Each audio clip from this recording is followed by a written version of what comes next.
ဆောင်မဲ့ဖို့ကိုရအောင် have and swing chest glutes ကိုကိုင်းဆောင်ပါโอเคလိုက်ဆောင်တယ်အဲဆော့ရဲ့ချိန်မှာခြေပြားလေးကိုအောက်မချတာကိုခြေပြားလေးကိုပေါ်တင်ထားမယ်နော်โอเคအဲခြေပြားလေးပေါ်ပါခြေပြားကိုထောက်ထားမယ်နော်ဒီထောက်ထားပြန်အောင်ထားโอเคပြန်မချတာမယ်ခြေပြားလေးလုပ်မယ်โอเคပြန်ထားမယ်အဲ့တော့ပူဆွဲမယ်နော်ပူဆွဲပါရောပြန်မချတာမယ်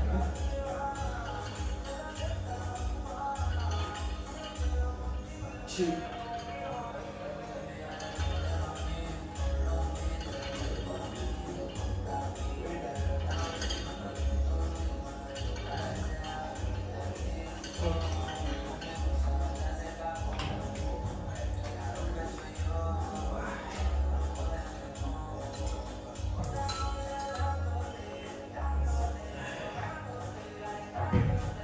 ီကျင်လည်းကို